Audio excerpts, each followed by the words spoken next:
Tidak seperti apa yang suka dilakukan oleh para pejabat Bait Allah dan ahli-ahli Taurat terhadap orang-orang yang mereka anggap berdosa dan tidak layak bagi Tuhan.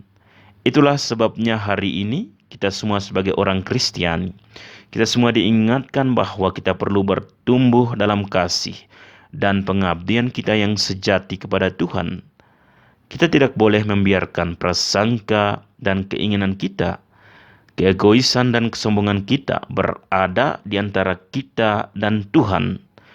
Inilah mengapa kita harus mencari inspirasi dan teladan-teladan hidup yang diberikan oleh para pendahulu suci kita, para pria dan wanita suci yang telah menjalani hidup mereka dengan layak dan benar di jalan Tuhan.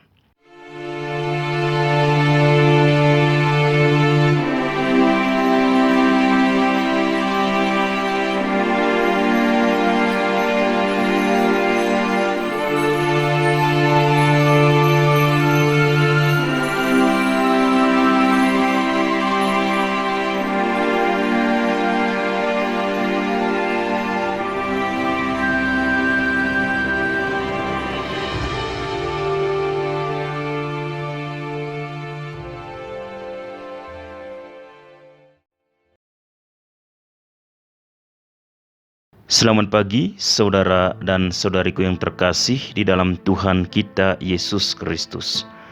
Jumpa lagi bersama saya, Frater Andra, dalam permenungan kita pagi hari ini, Senin 14 Agustus 2023, pada peringatan wajib Santo Maximilianus Kolbe, Imam dan Martir. Kita awali permenungan kita pagi hari ini dengan doa. Dalam nama Bapa dan Putra dan Roh Kudus. Amin.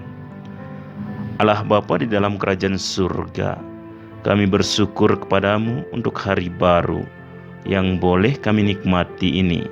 Hari ini kami diingatkan dengan teladan suci dari Santo Maximilianus Maria Kolbe, Imam dan Martir, yang mengabdikan hidupnya untuk mewartakan Injil ke semua orang yang belum mengenal Engkau.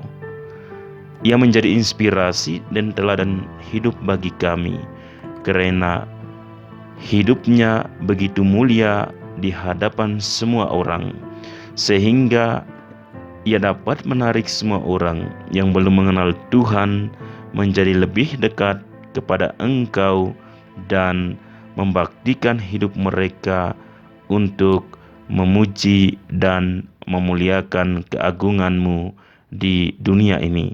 Amin. Dalam nama Bapa dan Putra dan Roh Kudus. Amin. Bacaan dari Injil Matius bab 17 ayat 22 sampai 27. Pada waktu Yesus dan murid-muridnya bersama-sama di Galilea, ia berkata kepada mereka, "Anak manusia akan diserahkan ke dalam tangan manusia, dan mereka akan membunuh dia, dan pada hari ketiga ia akan dibangkitkan." Maka hati murid-muridnya itu pun sedih sekali. Ketika Yesus dan murid-muridnya tiba di Kapernaum, datanglah pemungut bea Bait Allah kepada Petrus dan berkata, "Apakah gurumu tidak membayar bea 2 dirham itu?" Jawabnya, "Memang membayar." Dan ketika Petrus masuk rumah, Yesus mendahuluinya dengan pertanyaan, "Apakah pendapatmu, Simon? Dari siapakah raja-raja dunia ini memungut bea dan pajak? Dari rakyatnya atau dari orang asing?" Jawab Petrus, "Dari orang asing." Maka kata Yesus kepadanya, "Jadi bebaslah rakyatnya. Tetapi supaya jangan kita menjadi batu sandungan bagi mereka, pergilah memancing ke danau, dan ikan pertama yang kau pancing, tangkaplah dan bukalah mulutnya, maka engkau akan menemukan mata uang 4 dirham di dalamnya. Ambillah itu dan bayarlah kepada mereka, bagiku dan bagimu juga. Demikianlah Injil Tuhan. Terpujilah Kristus. Saudara dan saudariku yang terkasih di dalam Tuhan kita Yesus Kristus, hari ini seluruh gereja memperingati pesta Santo Maximilianus Kolbe. Ia sangat terkenal dengan hidupnya yang memberi banyak inspirasi kepada kita semua tentang bagaimana kita harus menjalani hidup kita sebagai umat Kristiani yang setia, penuh kasih dan berbakti kepada Tuhan. Santo Maximilianus Kolbe adalah seorang imam dan misionaris dari Polandia yang mendedikasikan dirinya kepada Tuhan untuk mewartakan Injil Tuhan kepada mereka yang belum mengenalnya. Sebagai seorang Fransiskan konventual, Santo Maximilianus Kolbe menghabiskan beberapa waktu di Jepang dan di tempat-tempat lain di Asia dalam mewartakan Injil, dan ia juga aktif menyerukan dan mempromosikan devosi kepada Bunda Allah yang terberkati, devosi hati tak bernoda Maria, dan menyerukan umat Kristiani menuju kekudusan. Akhirnya dia kembali ke Polandia, di mana selama tahun-tahun Perang Dunia Kedua dia akhirnya ditangkap dan dibawa ke penjara Auschwitz yang sangat terkenal saat itu, di mana dia dan para imam serta biarawan lainnya dipenjara di sana. Kemudian ia dieksekusi mati sebagai martir dan seorang Kristen sejati. Dan ia mengabdikan dirinya dengan sepenuh hati kepada Tuhan dan melakukan apa yang telah dilakukan Tuhan sendiri untuk kita, yaitu memberikan hidupnya demi orang lain. Sama seperti Kristus sendiri telah menderita dan mati, dan memberikan hidupnya untuk kita dan keselamatan kita. Saudara dan saudariku yang terkasih di dalam Tuhan kita Yesus Kristus, dalam bacaan pertama hari ini kita mendengar tentang Musa yang menjelang akhir dari 40 tahun perjalanan panjang di padang gurun, terus mengingatkan umat Israel untuk setia dan hidup benar dalam iman mereka kepada Tuhan. Saat itu bangsa Israel telah berulang kali tidak menaati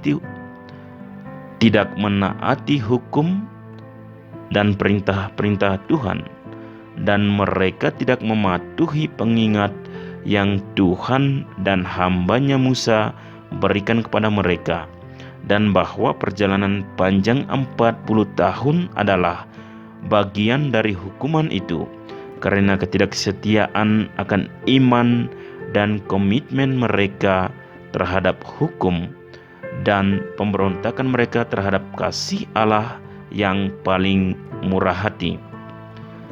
Musa kemudian mengingatkan bangsa Israel tentang segala sesuatu yang telah dilakukan Allah bagi mereka.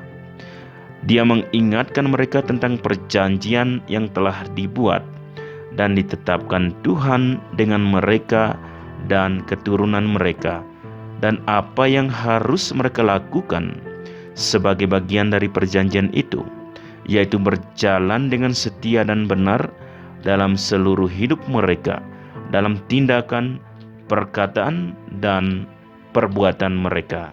Saudara dan saudariku yang terkasih di dalam Tuhan kita Yesus Kristus, dalam bacaan Injil hari ini kita mendengar tentang perjumpaan antara Tuhan dan murid-muridnya dengan para pejabat bait suci, para pemungut pajak yang bertanya kepada para murid apakah mereka dan guru mereka membayar pajak dan yuran bait suci mereka. Tetapi kemudian Yesus menjawab dengan perumpamaan yang sederhana. Yesus menunjukkan bahwa sebagai umat Tuhan, sebenarnya tidak ada dari mereka yang seharusnya membayar itu, karena mereka adalah milik Tuhan. Dan memang hanya kepada Tuhan saja mereka harus memberikan kepatuhan dan komitmen penuh mereka. Itu berarti bahwa mereka harus benar-benar setia dan taat kepada Tuhan. Itu berarti mereka harus benar-benar setia dan taat kepada Tuhan dalam semua tindakan dan cara hidup mereka, dalam memberikan yang terbaik pada Tuhan, dalam ketaatan dan tindakan mereka, dalam cara mereka berinteraksi satu sama lain, dalam kepatuhan mereka pada jalan dan ajaran yang telah mereka ikuti, bukan hanya sekedar menaati hukum secara lahiriah saja.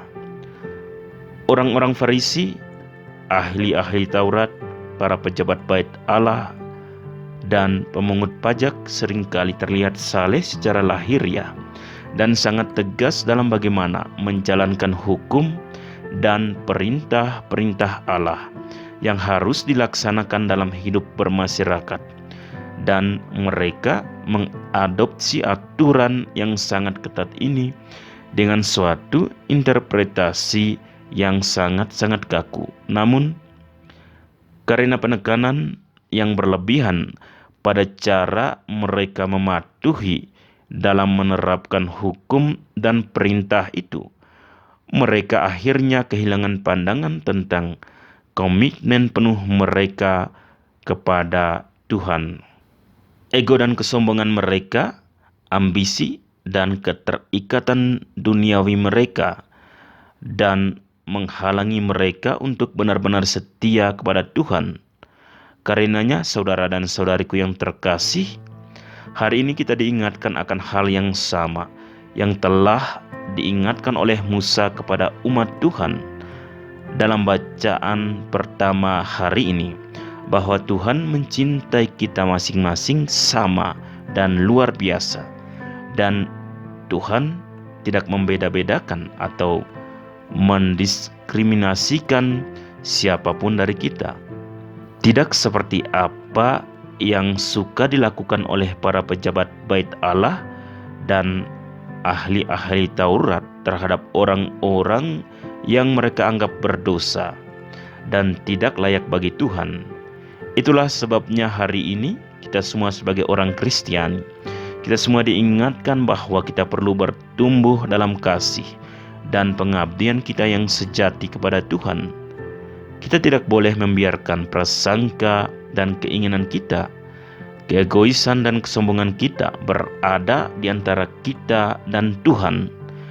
Inilah mengapa kita harus mencari inspirasi dan teladan-teladan hidup yang diberikan oleh para pendahulu suci kita, para pria dan wanita suci yang telah menjalani hidup mereka dengan layak dan benar di jalan Tuhan.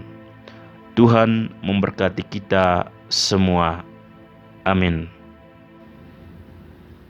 Marilah berdoa. Bapa yang kudus, Yesus telah bersabda kepada kami, "Tuaian memang banyak tetapi pekerja sedikit.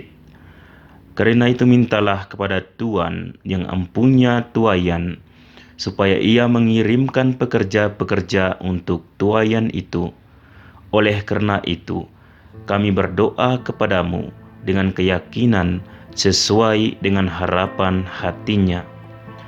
Bantulah semua orang Kristiani agar dengan serius bertanggung jawab sebagai warga kerajaan Allah dan sebagai batu penjuru yang hidup bagi gereja.